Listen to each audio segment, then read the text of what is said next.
Chapter 6. Imagination, the Workshop of the Mind. The fifth step toward riches. The imagination is literally the workshop wherein are fashioned all plans created by man. The impulse, the desire, is given shape, form, and action through the aid of the imaginative faculty of the mind. It has been said that man can create anything which he can imagine. Of all the ages of civilization, this is the most favorable for the development of the imagination, because it is an age of rapid change. On every hand one may contact stimuli which develop the imagination. Through the aid of his imaginative faculty, man has discovered and harnessed more of nature's forces during the past 50 years than during the entire history of the human race previous to that time. He has conquered the air so completely that the birds are a poor match for him in flying. He has harnessed the ether and made it serve as a means of instantaneous communication with any part of the world. He has analyzed and weighed the sun at a distance of millions of miles, and has determined through the aid of imagination the elements of which it consists. He has discovered that his own brain is both a broadcasting and a receiving station for the vibration of thought, and he is beginning now to learn how to make practical use of this discovery. He has increased the speed of locomotion until he may now travel at a speed of more than 300 miles an hour. The time will soon come when a man may breakfast in New York and lunch in San Francisco. Man's only limitation, within reason, lies in his development and use of his imagination. He has not yet reached the apex of development in the use of his imaginative faculty. He has merely discovered that he has an imagination, and has commenced to use it in a very elementary way. Two forms of imagination. The imaginative faculty functions in two forms. One is known as synthetic imagination, and the other as creative imagination. Synthetic imagination. Through this faculty one may arrange old concepts, ideas, or plans into new combinations. This faculty creates nothing. It merely works with the material of experience, education, and observation with which it is fed. It is the faculty used most by the inventor, with the exception of the genius who draws upon the creative imagination when he cannot solve his problem through synthetic imagination. Creative imagination. Through the faculty of creative imagination, the finite mind of man has direct communication with infinite intelligence. It is the faculty through which hunches and inspirations are received. It is by this faculty that all basic or new ideas are handed over to man. It is through this faculty that thought vibrations from the minds of others are received. It is through this faculty that one individual may tune in or communicate with the subconscious minds of other men. The creative imagination works automatically, in the manner described in subsequent pages. This faculty functions only when the conscious mind is vibrating at an exceedingly rapid rate, as for example when the conscious mind is stimulated through the emotion of a strong desire. The creative faculty becomes more alert, more receptive to vibrations from the sources mentioned, in proportion to its development through use. This statement is significant. Ponder over it before passing on. Keep in mind as you follow these principles that the entire story of how one may convert desire into money cannot be told in one statement. The story will be complete only when one has mastered, assimilated, and begun to make use of all the principles. The great leaders of business, industry, finance, and the great artists, musicians, poets, and writers became great because they developed the faculty of creative imagination. Both the synthetic and creative faculties of imagination become more alert with use, just as any muscle or organ of the body develops through use. Desire is only a thought, an impulse. It is nebulous and ephemeral. It is abstract and of no value until it has been transformed into its physical counterpart. While the synthetic imagination is the one which will be used most frequently, in the process of transforming the impulse of desire into money, you must keep in mind the fact that you may face circumstances and situations which demand use of the creative imagination as well. Your imaginative faculty may have become weak through inaction. It can be revived and made alert through use. This faculty does not die, though it may become quiescent through the lack of use. Center your attention, for the time being, on the development of the synthetic imagination, because this is the faculty which you will use more often in the process of converting desire into money. Transformation of the intangible impulse of desire into the tangible reality of money calls for the use of a plan or plans. These plans must be formed with the aid of the imagination, and mainly with the synthetic faculty. Read the entire book through, then come back to this chapter and begin at once to put your imagination to work on the building of a plan or plans for the transformation of your desire into money. Detailed instructions for the building of plans have been given in almost every chapter. Carry out the instructions best suited to your needs. Reduce your plan to writing, if you have not already done so. The moment you complete this, you will have definitely given concrete form to the intangible desire. Read the preceding sentence once more. Read it aloud, very slowly, and as you do so, remember that the moment you reduce the statement of your desire and a plan for its realization to writing, you have actually taken the first of a series of steps which will enable you to convert the thought into its physical counterpart. The earth on which you live, you yourself, and every other material thing are the result of evolutionary change, through which microscopic bits of matter have been organized and arranged in an orderly fashion. Moreover, and this statement is of stupendous importance, this earth, every one of the billions of individual cells of your body and every atom of matter, began as an intangible form of energy. Desire is thought impulse. Thought impulses are forms of energy. When you begin with the thought impulse, desire to accumulate money, you are drafting into your service the same stuff that nature used in creating this earth and every material form in the universe, including the body and brain in which the thought impulses function.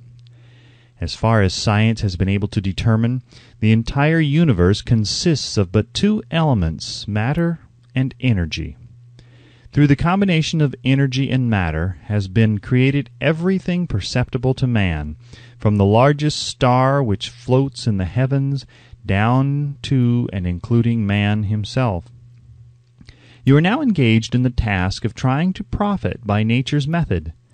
You are sincerely and earnestly, we hope, trying to adapt yourself to nature's laws by endeavoring to convert desire into its physical or monetary equivalent. You can do it. It has been done before. You can build a fortune through the aid of laws which are immutable, but first you must become familiar with these laws and learn to use them. Through repetition and by approaching the description of these principles from every conceivable angle, the author hopes to reveal to you the secret through which every great fortune has been accumulated. Strange and paradoxical as it may seem, the secret is not a secret. Nature herself advertises it in the earth on which we live, the stars, the planets suspended within our view, in the elements above and around us, in every blade of grass, and in every form of life within our vision. Nature advertises this secret in the terms of biology, in the conversion of a tiny cell so small that it may be lost on the point of a pin into the human being now reading this line. The conversion of desire into its physical equivalent is certainly no more miraculous. Do not become discouraged if you do not fully comprehend all that has been stated. Unless you have long been a student of the mind, it is not to be expected that you will assimilate all that is in this chapter upon a first reading. But you will, in time, make good progress. The principles which follow will open the way for understanding of imagination. Assimilate that which you understand as you read this philosophy for the first time. Then, when you reread and study it, you will discover that something has happened to clarify it and give you a broader understanding of the whole. Above all, do not stop or hesitate in your study of these principles until you have read the book at least 3 times, for then you will not want to stop. How to make practical use of imagination. Ideas are the beginning points of all fortunes. Ideas are products of the imagination. Let us examine a few well-known ideas which have yielded huge fortunes, with the hope that these illustrations will convey definite information concerning the method by which imagination may be used in accumulating riches. The Enchanted Kettle. 50 years ago, an old country doctor drove to town, hitched his horse, quietly slipped into a drugstore by the back door, and began dickering with a young drug clerk. His mission was destined to yield great wealth to many people. It was destined to bring to the South the most far-flung benefit since the Civil War. For more than an hour behind the prescription counter, the old doctor and the clerk talked in low tones. Then the doctor left. He went out to the buggy and brought back a large, old-fashioned kettle, a big wooden paddle used for stirring the contents of the kettle, and deposited them in the back of the store. The clerk inspected the kettle, reached into his inside pocket, took out a roll of bills, and handed it over to the doctor. The roll contained exactly $500, the clerk's entire savings. The doctor handed over a small slip of paper on which was written a secret formula. The words on that small slip of paper were worth a king's ransom. But not to the doctor. Those magic words were needed to start the kettle to boiling, but neither the doctor nor the young clerk knew what fabulous fortunes were destined to flow from that kettle. The old doctor was glad to sell the outfit for $500. The money would pay off his debts and give him freedom of mind. The clerk was taking a big chance by staking his entire life's savings on a mere scrap of paper and an old kettle. He never dreamed his investment would start a kettle to overflowing with gold that would surpass the miraculous performance of Aladdin's lamp. What the clerk really purchased was an idea. The old kettle and the wooden paddle and the secret message on a slip of paper were incidental. The strange performance of that kettle began to take place after the new owner mixed with the secret instructions an ingredient on which the doctor knew nothing. Read this story carefully. Give your imagination a test. See if you can discover what it was that the young man added to the secret message which caused the kettle to overflow with gold. Remember, as you read, that this is not a story from Arabian Nights. Here you have a story of facts, stranger than fiction, facts which began in the form of an idea. Let us take a look at the vast fortunes of gold this idea has produced. It has paid and still pays huge fortunes to men and women all over the world who distribute the contents of the kettle to millions of people. The old kettle is now one of the world's largest consumers of sugar, thus providing jobs of a permanent nature to thousands of men and women engaged in growing sugar cane and in refining and marketing sugar. The old kettle consumes annually millions of glass bottles, providing jobs to huge numbers of glass workers. The old kettle gives employment to an army of clerks, stenographers, copywriters, and advertising experts throughout the nation. It has brought fame and fortune to scores of artists who have created magnificent pictures describing the product.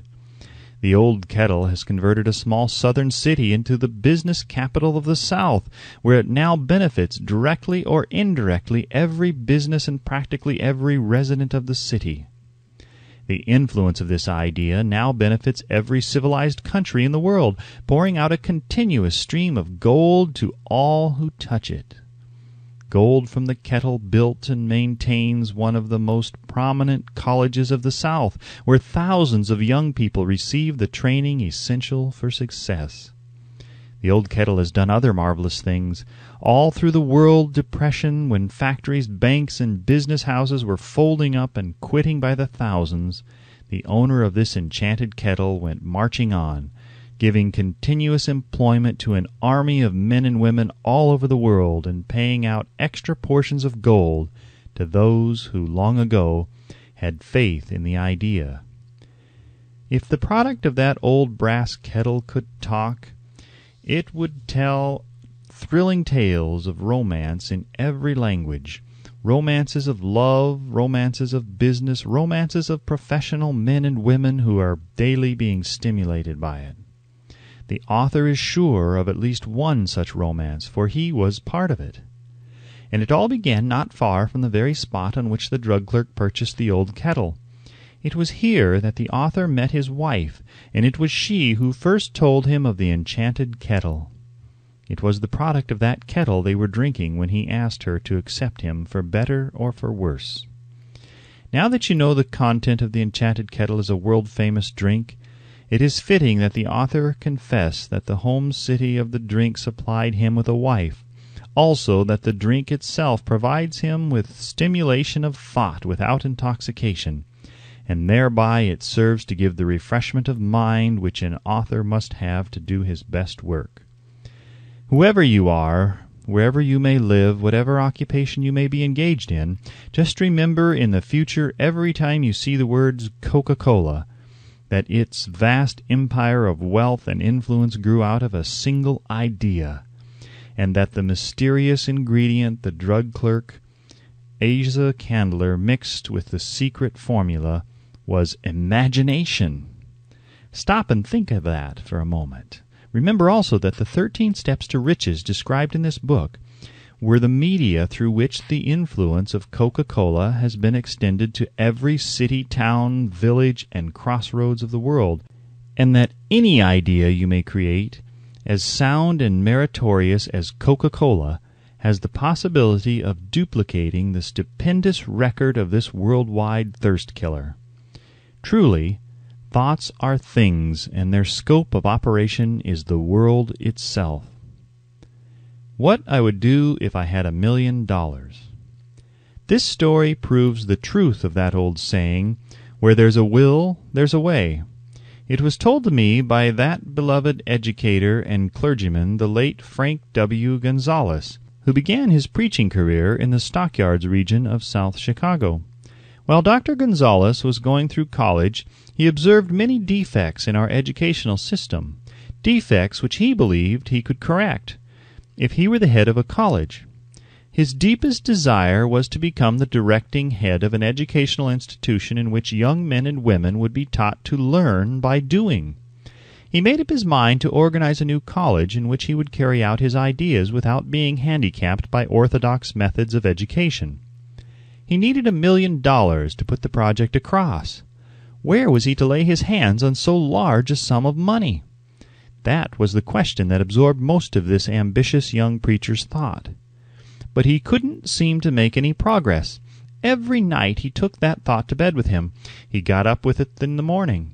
He took it with him wherever he went. He turned it over and over in his mind until it became a consuming obsession with him. $1 million is a lot of money. He recognized that fact, but he also recognized the truth that the only limitation is that which one sets up in one's own mind. Being a philosopher as well as a preacher, Dr. Gonzalez recognized, as do all who succeed in life, that definiteness of purpose is the starting point from which one must begin. He recognized, too, that definiteness of purpose takes on animation, life, and power when backed by a burning desire to translate that purpose into its material equivalent.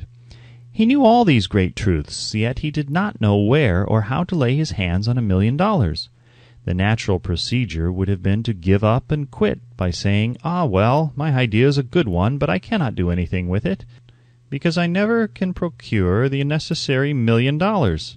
That is exactly what the majority of people would have said, but it is not what Dr. Gonzalez said. What he said and what he did are so important that I now introduce him and let him speak for himself. One Saturday afternoon I sat in my room thinking of ways and means of raising the money to carry out my plans. For nearly 2 years I had been thinking, but I had done nothing but think. The time had come for action. I made up my mind then and there that I would get the necessary $1 million within a week. How? I was not concerned about that. The main thing of importance was the decision to get the money within a specified time, and I want to tell you that the moment I reached a definite decision to get the money within a specified time, a strange feeling of assurance came over me, such as I had never before experienced. Something inside me seemed to say, "Why didn't you reach that decision a long time ago? The money was waiting for you all the time." Things began to happen in a hurry. I called the newspapers and announced I would preach a sermon the following morning entitled, "What I Would Do If I Had $1 Million." I went to work on the sermon immediately, but I must tell you, frankly, the task was not difficult because I had been preparing that sermon for almost 2 years. The spirit back of it was a part of me. Long before midnight I had finished writing the sermon. I went to bed and slept with a feeling of confidence, for I could see myself already in possession of the $1 million. Next morning I arose early, went into the bathroom, read the sermon, then knelt on my knees and asked that my sermon might come to the attention of someone who would supply the needed money. While I was praying, I again had that feeling of assurance that the money would be forthcoming. In my excitement I walked out without my sermon, and did not discover the oversight until I was in my pulpit and about ready to begin delivering it. It was too late to go back for my notes, and what a blessing that I couldn't go back. Instead, my own subconscious mind yielded the material I needed. When I arose to begin my sermon, I closed my eyes and spoke with all my heart and soul of my dreams. I not only talked to my audience, but I fancy I also talked to God. I told what I would do with $1 million if that amount were placed in my hands. I described the plan I had in my mind for organizing a great educational institution where young people would learn to do practical things and at the same time develop their minds. When I had finished and sat down, a man slowly arose from his seat about 3 rows from the rear and made his way toward the pulpit. I wondered what he was going to do. He came into the pulpit, extended his hand, and said, "Reverend, I liked your sermon. I believe you can do everything you said you would if you had $1 million. To prove that I believe in you and your sermon, if you will come to my office tomorrow morning, I will give you the $1 million. My name is Philip D. Armoire." Young Gonzalez went to Mr. Armoire's office, and the $1 million was presented to him. With the money, he founded the Armoire Institute of Technology. That is more money than the majority of preachers ever see in an entire lifetime. Yet the thought impulse back of the money was created in the young preacher's mind in a fraction of a minute. The necessary $1 million came as a result of an idea. Back of the idea was a desire which young Gonzalez had been nursing in his mind for almost 2 years. Observe this important fact. He got the money within 36 hours after he reached a definite decision in his own mind to get it, and decided upon a definite plan for getting it. There was nothing new or unique about young Gonzalez's vague thinking about $1 million and weakly hoping for it. Others before him, and many since his time, have had similar thoughts. But there was something very unique and different about the decision he reached on that memorable Saturday when he put vagueness into the background and definitely said, "I will get that money within a week." God seems to throw himself on the side of the man who knows exactly what he wants, if he is determined to get just that. Moreover, the principle through which Dr. Gonzalez got his $1 million is still alive. It is available to you. This universal law is as workable today as it was when the young preacher made use of it so successfully. This book describes step by step the 13 elements of this great law and suggests how they may be put to use. Observe that Asa Candler and Dr. Frank Gonzalez had one characteristic in common. Both knew the astounding truth that ideas can be transmuted into cash through the power of definite purpose plus definite plans. If you are one of those who believe that hard work and honesty alone will bring riches, perish the thought. It is not true. Riches, when they come in huge quantities, are never the result of hard work. Riches come, if they come at all, in response to definite demands based upon the application of definite principles and not by chance or luck. Generally speaking, an idea is an impulse of thought that impels action by an appeal to the imagination. All master salesmen know that ideas can be sold where merchandise cannot. Ordinary salesmen do not know this. That is why they are ordinary. A publisher of books which sell for a nickel made a discovery that should be worth much to publishers generally. He learned that many people buy titles and not contents of books by merely changing the name of one book that was not moving. His sales on that book jumped upward more than 1 million copies. The inside of the book was not changed in any way. He merely ripped off the cover bearing the title that did not sell and put on a new cover with a title that had box office value. That, as simple as it may seem, was an idea. It was imagination. There is no standard price on ideas. The creator of ideas makes his own price, and if he is smart, gets it. The moving picture industry created a whole flock of millionaires. Most of them were men who couldn't create ideas, but they had the imagination to recognize ideas when they saw them. The next flock of millionaires will grow out of the radio business, which is new and not overburdened with men of keen imagination. The money will be made by those who discover or create new and more meritorious radio programs and have the imagination to recognize merit and to give the radio listeners a chance to profit by it. The sponsor, that unfortunate victim who now pays the cost of all radio entertainment, soon will become idea-conscious and demands something for his money. The man who beats the sponsor to the draw and supplies programs that render useful service is the man who will become rich in this new industry. Crooners and light chatter artists who now pollute the air with wisecracks and silly giggles will go the way of all light timbers, and their places will be taken by real artists who interpret carefully planned programs which have been designed to service the minds of men as well as provide entertainment. Here is a wide-open field of opportunity screaming its protest at the way it is being butchered because of a lack of imagination, and begging for rescue at any price. Above all, the thing that radio needs is new ideas.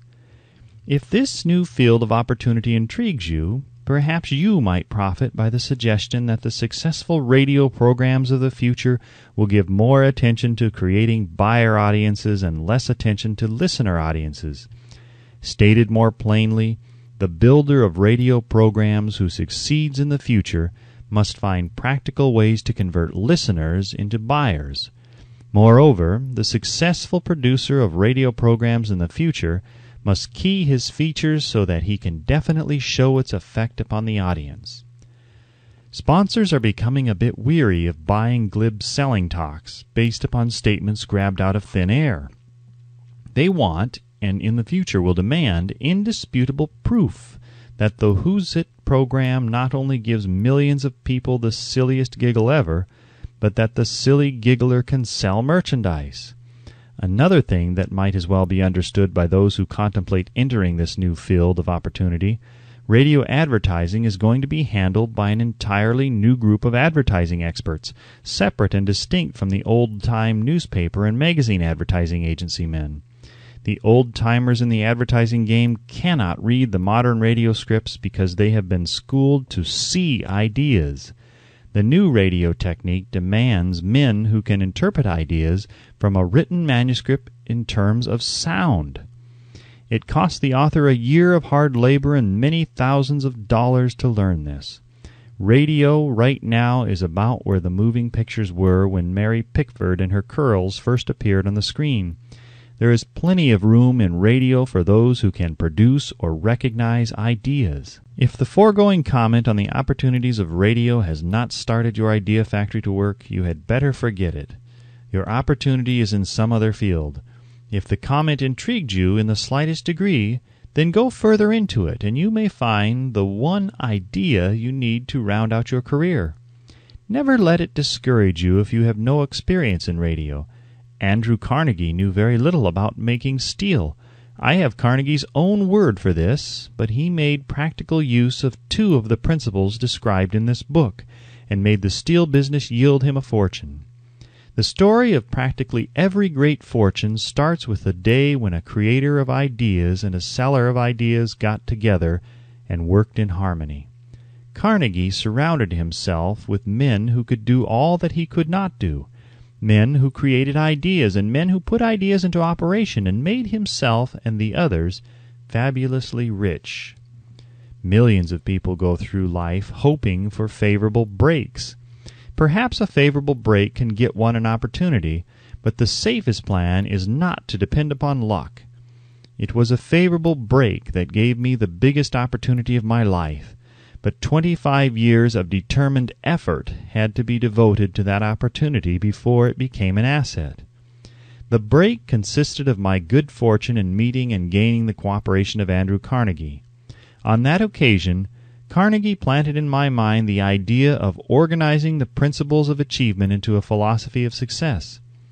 Thousands of people have profited by the discoveries made in the 25 years of research, and several fortunes have been accumulated through the application of the philosophy. The beginning was simple. It was an idea which anyone might have developed. The favorable break came through Carnegie, but what about the determination, definiteness of purpose, and the desire to attain the goal, and the persistent effort of 25 years? It was no ordinary desire that survived disappointment, discouragement, temporary defeat, criticism, and the constant reminding of waste of time. It was a burning desire, an obsession. When the idea was first planted in my mind by Mr. Carnegie, it was coaxed, nursed, and enticed to remain alive. Gradually, the idea became a giant under its own power, and it coaxed, nursed, and drove me. Ideas are like that. First, you give life and action and guidance to ideas. Then they take on the power of their own and sweep aside all opposition. Ideas are intangible forces, but they have more power than the physical brains that give birth to them. They have the power to live on after the brain that creates them has returned to dust. For example, take the power of Christianity. That began with a simple idea, born in the brain of Christ. Its chief tenet was, "Do unto others as you would have others do unto you." Christ has gone back to the source from whence he came, but his idea goes marching on. Some day it may grow up and come into its own. Then it will have fulfilled Christ's deepest desire. The idea has been developing only 2,000 years. Give it time. Success requires no explanations. Failure permits no alibis.